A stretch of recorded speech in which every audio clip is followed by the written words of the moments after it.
नमस्कार, सुप्रभात. मी श्वेता आणि तुम्ही पाहताय न्यूज 18 लोकमत बुलेटिनमध्ये तुमचं स्वागत. आजचा दिवस महत्त्वाचा आहे कारण नगरपंचायत निवडणुकीचा आज निकाल लागणार आहे आणि या निकालामध्ये कोण बाजी मारणार, सर्व उमेदवारांचं भवितव्य हे मतपेटीमध्ये बंद झालेलं आहे आणि थोड्याच वेळात मतमोजणीला सुरुवात होईल आणि पहिला कल हाती येईल.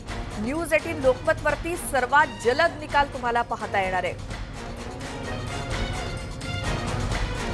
106 नगरपंचायतीचे निवडणुकीचे निकाल आज लागणार आहेत आणि या सगळ्या निकालाचं सर्वात वेगवान असं कव्हरेज तुम्हाला न्यूज 18 लोकमतवरती पाहायला मिळणार आहे. अगदी कालपर्यंत मतदान पूर्ण झालंय. या सगळ्या उमेदवारांचं भवितव्य मतपेटीमध्ये बंद झालंय. काही जागांसाठी 21 डिसेंबरला मतदान झालंय तर काही जागांसाठी काल 18 जानेवारी रोजी मतदान झालंय आणि आज तो निकालाचा दिवस आलाय. राज्यातील 106 नगरपंचायती, 2 जिल्हा परिषदा यासाठी जे मतदान पार पडलंय त्यासाठीच्या निवडणुकीची मतमोजणी आज काही वेळातच आता सुरुवात होईल आणि त्यानंतर पहिला कल आपल्या हाती येईल. नगरपंचायत निवडणुकीचा आज निकाल लागतोय आणि सर्वात जलद निकाल तुम्हाला न्यूज 18 लोकमतवरती पाहायला मिळणार आहे. सगळ्या उमेदवारांचं भवितव्य मतपेटीमध्ये बंद झालंय आणि थोड्याच वेळात मतमोजणीला सुरुवात होईल. या निकालामध्ये आता कोण बाजी मारणार याकडे संपूर्ण महाराष्ट्राचं लक्ष आहे कारण विधानसभा निवडणुकीच्या आधी होणारी ही नगरपंचायत निवडणूक आणि याचे नेमके निकाल काय येतात, कोणकोणत्या भागामध्ये कोणता पक्ष हा मजबूत आहे हे पाहण्याकरताच किंवा याची चाचपणी एक प्रकारे या निवडणुकीच्या निकालाच्या माध्यमातून करता येणार आहे आणि म्हणूनच ही निवडणूक अतिशय महत्त्वाची.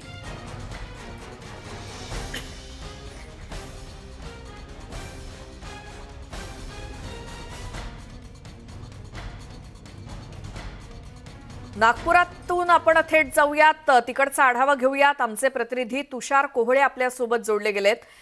तुषार, एकतर संपूर्ण राज्यामध्ये 106 नगरपंचायतीचे निकाल आज लागतील, काही वगळता, काही अपवाद वगळता. आता नागपूरमध्ये जर आपण पाहिलं तर परिस्थिती नेमकी काय होती, काय प्रमुख लढती कोणकोणत्या होत्या आणि आज निकालाला अगदी किती वेळ आहे, किती वेळामध्ये मतमोजणी सुरुवात होणार आहे, काय संपूर्ण माहिती द्याल? नागपूर जिल्ह्याचा जर विचार करायचा झाला फक्त 2 नगरपंचायतच्या निवडणुकीच्या आज निकाल आहेत. त्यामध्ये भिवापूर नगरपंचायत आणि हिंगणा नगरपंचायत. पण या व्यतिरिक्त आणखी जो महत्त्वाचा निकाल विदर्भात अपेक्षित आहे तो म्हणजे भंडारा गोंदिया जिल्हा परिषदचा निकाल आणि 106 नगरपंचायतच्या उर्वरित महाराष्ट्रामध्ये आहे.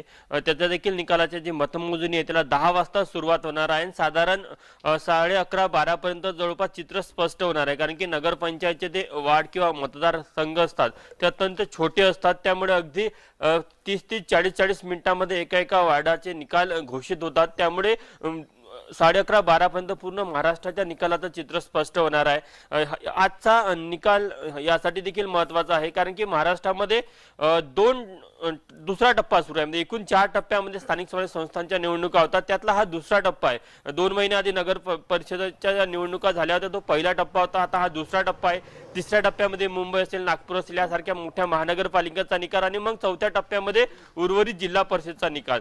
तर अशा या सर्व टप्प्यांमध्ये हा दुसरा टप्पा आहे अत्यंत निर्णायक आणि महत्त्वाचा असतो कारण की विधानसभेच्या निवडणुकीमध्ये ज्यांची महत्त्वाची भूमिका असते ते याच नगरपंचायतचे जे नगरसेवक असतात किंवा स्थानिक स्वराज्य संस्थेतले जे जिल्हा परिषद पंचायत समितीचे जे सदस्य असतात त्यांची अत्यंत महत्त्वाची भूमिका असते. त्यामुळे प्रत्येक राजकीय पक्ष आपली पूर्ण ताकद या निवडणुकीमध्ये झोकून देतात आणि त्यांनी जी झोकून दिलेली ताकद आज निकालाच्या माध्यमातून माहीत पडेल की नेमकी कोणत्या पक्षाला किती ताकद लावली आणि त्यांना किती यश आलं. या निवडणुकीचा निकाल यासाठी देखील आणखी महत्त्वाचा असतो की जमिनी स्तरावर म्हणजे राजकारणात 2 गोष्टी असतात, एक राजकीय हवा आणि हवेचा वेग.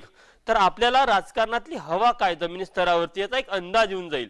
मध्ये महानगरपालिकेच्या निवडणुकीमध्ये हवेचा वेग कुणीकडे याची जशी कल्पना आहे तसं नगरपंचायतच्या या निवडणुकीमधनं जमिनी स्तरावर कोणत्या राजकीय पक्षाची हवा याचा एक अंदाज येऊन जातो। त्यामुळे प्रत्येक राजकीय पक्ष देखील या निवडणुकीच्या माध्यमातून आपली पुढची समीकरणं तयार करायला सुरुवात करतात। त्यासाठी देखील आजच्या निवडणुकीचा निकाल अत्यंत महत्त्वाचा आहे। अनेक तरुण आमदार आहे, रोहित पवार असेल किंवा ते वेगवेगळे ज्यांनी पहिलीच टर्म आहे त्यांच्या देखील मतदारसंघामध्ये नगरपंचायतच्या निवडणूक आहेत, तर त्यांच्यासाठी देखील या निवडणुका अत्यंत महत्त्वाच्या असतात। कारण की त्यांच्यासाठी एक प्रकारे ही रंगीत तालीम असते आणि अनेक आमदार आहे, कारण की आमदारांचं भविष्य या नगरपंचायत जिल्हा परिषदच्या निकालावर अवलंबून असतं, कारण की पुढची नियोजन करायला त्यांना खूप सोपं जातं।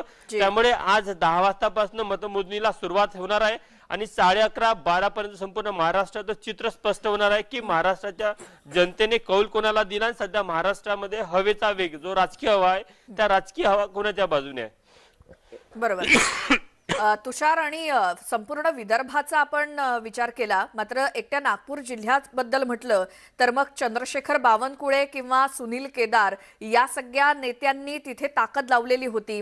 या निवडणुकीचा प्रचार करत असताना कशा पद्धतीनं मोठमोठे नेते हे मैदानामध्ये होते आणि कोणत्या दोन पक्षांची प्रतिष्ठा किंवा नेत्यांची ही या नगरपंचायत निवडणुकीच्या निमित्तानं पणाला लागली आहे? नागपूर जिल्ह्याचा आपण विचार करायचा झालं तर हिंगणा आणि भिवापूर या नगरपंचायतमध्ये भाजपकडून जी जबाबदारी दिली होती ती आमदार चंद्रशेखर बावनकुळे यांच्या खांद्यावर होती, तर काँग्रेसकडून ही जबाबदारी मंत्री सुनील केदार यांच्या खांद्यावर होती। त्यामुळे या दोन्ही नेत्यांची प्रतिष्ठा पणाला लागलेली आहे, कारण की चंद्रशेखर बावनकुळे नागपूर जिल्हा स्थानिक स्वराज्य संस्था मतदारसंघातून निवडून आलेले आहे विधान परिषदच्या। त्यामुळे त्यांचे जे मतदार असतात ते याच अशाच नगरपंचायत नगर परिषदचे नगरसेवक असतात। त्यामुळे त्यांच्यासाठी ही निवडणूक अत्यंत प्रतिष्ठेची आहे। त्यामुळे त्यांनी या निवडणुकीमध्ये स्वतःला झोकून दिलेलं होतं। निवडणुकीच्या शेवटपर्यंत म्हणजे मतदान होतपर्यंत 2 टप्प्यामध्ये या निवडणुकी मतदान झालं। पहिल्या टप्प्यामध्ये आणि नंतर ओबीसी आरक्षणानंतरच्या वादानंतर झालेलं कालचं मतदान, या दोन्ही मतदानाच्या वेळेस शेवटपर्यंत ते चंद्रशेखर बावनकुळे या निवडणुकीमध्ये लक्ष केंद्रित ठेवून होते आणि तिथे ठाण मांडून बसलेले होते। तसेच सुनील केदार देखील या संपूर्ण निवडणुकीमध्ये सक्रिय होते। ते थेट मैदानामध्ये जास्त वेळ दिसले नाही, मात्र त्यांचे कार्यकर्ते होते, त्यांचे स्थानिक नेते होते, त्यांनी त्यांच्या कामाला त्यांनी तिथे लावून दिलेलं होतं। त्यामुळे सुनील केदार आणि चंद्रशेखर बावनकुळे या दोन नेत्यांची प्रतिष्ठा या निवडणुकीच्या निकालाच्या माध्यमातून आज आपल्याला पणाला लागल्याचं पाहायला मिळत आहे। साधारण 11 वाजेपर्यंत चित्र स्पष्ट होईल नागपूर जिल्ह्यामध्ये, कारण की दोन्ही नगरपंचायत छोटे आहेत, त्यामुळे साधारण पहिल्या 30 ते 40 मिनिटांमध्येच निवडणुकीचा कल नागपूर जिल्ह्यामध्ये स्पष्ट होईल। तुषार, आणि भंडारा आणि गोंदिया या दोन जिल्ह्यातील जिल्हा परिषद आणि पंचायत समितीच्या निवडणुकांसाठीचे सुद्धा निकाल जाहीर होतील, त्यामुळे तिथे एकूण किती जागा होत्या, किती उमेदवार होते? निश्चित या दोन्ही जिल्हा परिषद अत्यंत महत्वाचे आहे, कारण की या दोन्ही जिल्हा परिषदचे निवडणुकीचं एक विशेषतः हे होतं की चारही पक्ष हे स्वतंत्र निवडणूक लढले, म्हणजे महाविकास आघाडीतले 3 घटक पक्ष देखील स्वतंत्रपणे निवडणुकीला समोर गेले। त्यामुळे महाविकास आघाडीमध्ये आधीपासून काँग्रेस किंवा नाना पटोले यांच्याकडनं जो एकला चलेचा नारा दिला जात होता तो त्यांनी प्रत्यक्षामध्ये तिथे उतरवण्याचा प्रयत्न केला आणि एक प्रकारे ती काँग्रेससाठी रंगीत तालीम म्हणावं लागेल, कारण की उर्वरित निवडणुका देखील पुढील काळामध्ये राज्यामध्ये आहे। त्यामुळे काँग्रेस ज्या प्रकारे स्वतंत्र लढण्याची भाषा करतात त्यासाठी भंडारा आणि गोंदियाच्या जिल्हा परिषद आहे ही त्याची रंगीत तालीम आहे। तर भाजपकडनं देखील वारंवार एक पक्ष राज्याच्या सत्तेमध्ये येऊ शकतं असं वारंवार भाजपकडनं सांगितलं जातं। त्यामुळे भाजप देखील तिथे पहिल्यांदा स्वतंत्र निवडणुकीला पुढे जात आहे। त्यामुळे भाजपसाठी देखील एक अत्यंत प्रतिष्ठेची आणि त्यांच्यासाठी देखील ती रंगीत तालीम आहे। महत्वाचा विषय हा आहे की या दोन्ही जिल्हा परिषदच्या निवडणुकीचे निकाल आज निकालाचे केंद्रबिंदू असणार आहे, कारण की ज्या प्रकारे नाना पटोले यांची आक्रमक भूमिका भाजप विरुद्ध पाहायला मिळतात आणि त्यांचाच तो गृह जिल्हा आहे भंडारा, त्यामुळे तिथली जिल्हा परिषदची निवडणूक किंवा भंडारा सोबत गोंदियाची जिल्हा परिषदची निवडणूक जी नाना पटोले यांचा गृह जिल्हा म्हणून मानला जातो, त्या दोन्ही जिल्ह्यातल्या निवडणुका निश्चितच काँग्रेससाठी आणि नाना पटोलेसाठी यांच्यासाठी प्रतिष्ठेची आहे। सोबतच राष्ट्रवादी काँग्रेसचे दिग्गज नेते प्रफुल्ल पटेल देखील भंडारा गोंदियामधून येतात आणि ते या संपूर्ण निवडणुकीला लीड करत होते राष्ट्रवादी काँग्रेसच्या वतीनं। त्यामुळे त्यांच्यासाठी देखील ही अत्यंत प्रतिष्ठेची निवडणूक आहे। आणि भाजपचा जर काही विचार करायचा झाला तर विरोधी पक्षनेते देवेंद्र फडणवीस हे संपूर्ण निवडणुकीवर लक्ष ठेवून होते. त्यांनी या संपूर्ण निवडणुकीचं नियोजन केलेलं होतं आणि त्यांच्या जे स्थानिक नेते होते त्यांच्या माध्यमातून ते निवडणुकीला पुढे गेलेले होते. तर विरोधी पक्षनेते देवेंद्र फडणवीस यांच्यासाठी देखील ही निवडणूक प्रतिष्ठेची आहे, कारण की भाजपला ज्या प्रकारे नाना पटोले वारंवार डिवचतात त्यामुळे नाना पटोलेला निवडणुकीच्या माध्यमातून उत्तर द्यायची रणनीती भाजपने आखलेली होती की या निवडणुकीमध्ये नाना पटोले किंवा काँग्रेसचा दारुण पराभव करायचा, जेणेकरून त्यांच्या शब्दामध्ये त्यांना उत्तर देता येईल. बिलकुल.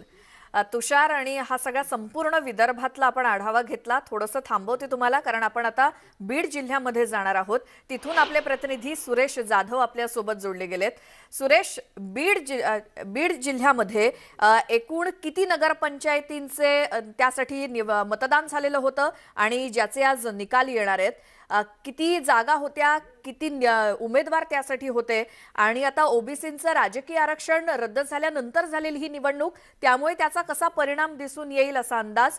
काय संपूर्ण जिल्ह्यातली माहिती? साहजिकच ओबीसीचं आरक्षण रद्द झाल्यानंतर जी निवडणूक होती ही 2 टप्प्यामध्ये निवडणूक होते आणि पहिल्यांदाच नगरपंचायतची ही निवडणूक 2 टप्प्यामध्ये होते. सुरुवातीला 13 जागा, म्हणजे बीड जिल्ह्यामध्ये जर पाहिलं तर बीड जिल्ह्यामध्ये 5 नगरपंचायत साठीची ही निवडणूक आहे. यामध्ये 85 प्रभागासाठीची ही निवडणूक होती. यामध्ये सुरुवातीच्या टप्प्यामध्ये 65 प्रभागामध्ये निवडणूक झाली होती आणि उर्वरित जे राहिलेले जागा होत्या, 20 जागा होत्या, तर त्याची निवडणूक ही काल झालेली आणि मतदानाचा टक्काही खूप मोठ्या प्रमाणात झाले. जवळपास शिरूर कासार या तालुक्यामध्ये 93% मतदान झालेलं आहे. त्यामुळे मतदान भरघोस वर्षी कधी नाही ते यावर्षी मोठ्या प्रमाणात मतदान झाल्यामुळे आता निकाल कशा पद्धतीने लागणं हे सुद्धा पाहणं महत्त्वाचं ठरणार आहे. सर्वात महत्वाचं म्हणजे बीड जिल्ह्यामधल्या ज्या 5ही नगरपंचायत आहेत, ह्या त्यापैकी 4 नगरपंचायत ह्या अगोदर भाजपच्या ताब्यामध्ये होत्या आणि 1 नगरपंचायत काँग्रेसच्या ताब्यामध्ये होती. त्यामध्ये जर आपण महत्वाचा विषय बघितला, आष्टी पाटोदा आणि शिरूर हे भाजपाचे आमदार सुरेश धस आणि राष्ट्रवादीचे आमदार म्हणजे महाविकास आघाडी आणि भाजपमध्ये ही जी लढत आहे ती पाहायला मिळते. पण मात्र दुसरीकडे आपण वडवणीमध्ये जर पाहिलं तर वडवणीमध्ये आपल्याला त्या ठिकाणी भाजपचे आमदार हे राष्ट्रवादी सोबत गेल्याचं चित्र पाहायला मिळतं. तर केजसी नगरपंचायत पाहिले तर राष्ट्रवादी आमने सामने आहे. त्या ठिकाणी सुद्धा 3 पॅनल आहेत. हे सगळं जर चित्र एकूणच नगरपंचायतचं पाहिलं तर ही विधानसभेची रंगीत तालीम समजल्या जाते. येणाऱ्या विधानसभाच्या अनुषंगाने स्थानिक स्वराज्य संस्थांच्या निवडणुका खूप महत्वाच्या असतात. ज्याच्या ताब्यामध्ये स्थानिक स्वराज्य संस्था निवडणूक ताब्यात आहेत तो येणाऱ्या भविष्य काळामध्ये विधानसभेचा दावेदार समजला जातो आणि त्याच अनुषंगाने ही निवडणूक अतिशय महत्वाची आहे. आपण जर पूर्ण मराठवाड्याचा विचार केला तर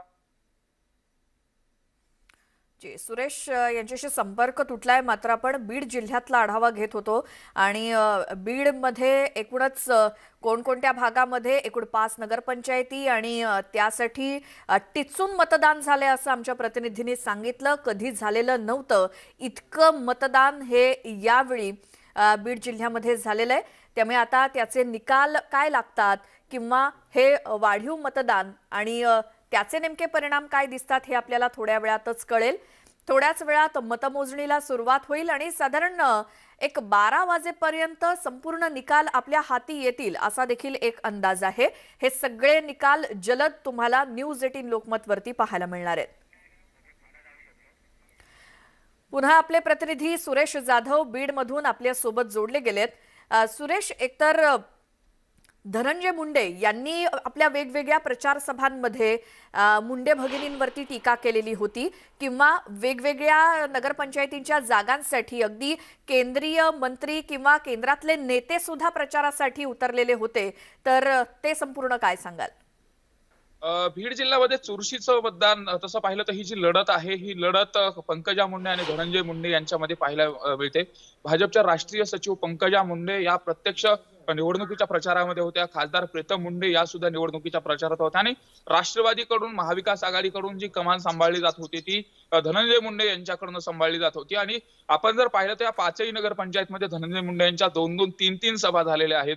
स्थानिक आमदार असतील, त्याचबरोबर जे काँग्रेसच्या बाबतीमध्ये जर विचार बघितलं तर राज्यसभेच्या खासदार रजनीताई पाटील या सुद्धा केज नगरपंचायतमध्ये तळ ठोकून होत्या, का तर त्यांचा मुलगा या ठिकाणी स्वतः उभा आहे नगरपंचायतीच्या निवडणुकीमध्ये. त्यामुळे ती सुद्धा प्रतिष्ठेची निवडणूक समजली जाते. आणि या प्रचाराच्या मुद्द्यामध्ये जर आपण पाहिलं तर बहीण भावांवरती मोठ्या प्रमाणात आरोप प्रत्यारोप सुद्धा झाले होते.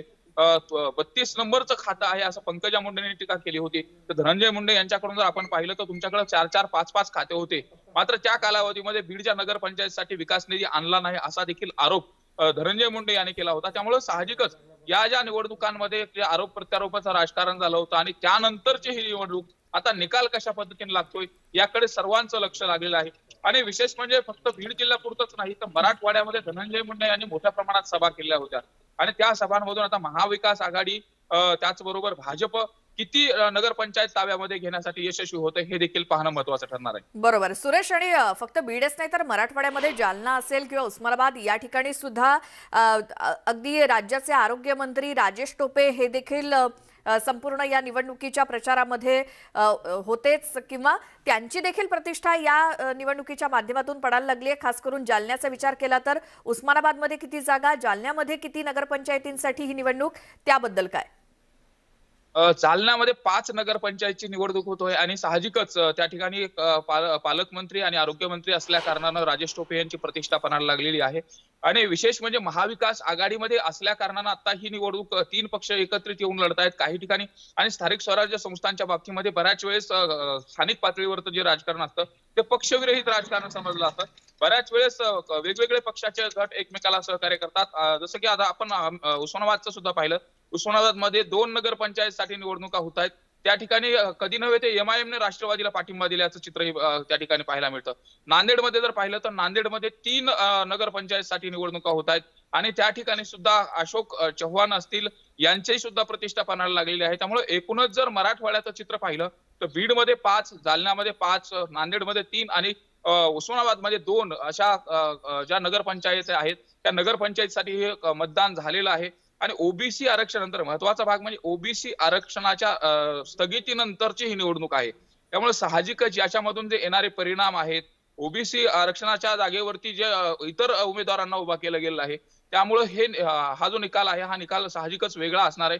प्रत्येक निवडणुका ज्या होतात त्यापेक्षा हा वेगळा निकाल असणार आहे. त्यामुळे याच्याकडे सर्वांचं लक्ष लागलेलं आहे आणि आता मतमोजणीला 10 वाजता प्रत्यक्ष सुरुवात होणार आहे आणि पहिल्या 12 वाजेपर्यंतच हा निकाल हातामध्ये येऊ शकतो. आणि साहजिकच या निकालानंतर महाविकास आघाडी मराठवाड्यामध्ये पाऊल ठेवते की भाजप स्वतःचं जे अस्तित्व सुरुवातीचं आहे ते ठेवण्यामध्ये यशस्वी राहते. हे पाहणं महत्त्वाचं ठरणार आहे. जी सुरेश आणि तुषार दोघांचे धन्यवाद तुम्ही दिलेल्या या सगळ्या माहितीसाठी. विदर्भ आणि मराठवाडा या ठिकाणच्या या नगरपंचायत निवडणुकीच्या निकालासंदर्भात आपण हे सगळे अपडेट घेतले. नेमके कोणकोणते महत्त्वाचे नेते या निवडणुकीच्या रिंगणामध्ये आहेत आणि कशा पद्धतीने हा सगळा प्रचार झालेला होता, मतदान किती झालं, टिचून मतदान झालेलं आहे त्यामुळे त्याचे परिणाम आज काय दिसतात हे देखील पाहायचंय. विधानसभेची एक प्रकारे रंगीत तालीम म्हणून या निवडणुकीकडे पाहिलं जातंय. त्यामुळे अतिशय महत्त्वाची अशी महाराष्ट्रासाठी या आजच्या निवडणुकीचे निकाल आहेत. एक छोटासा ब्रेक घेऊन आपण लगेचच परत येऊयात. तुम्ही पाहत राहा न्यूज 18 लोकमत.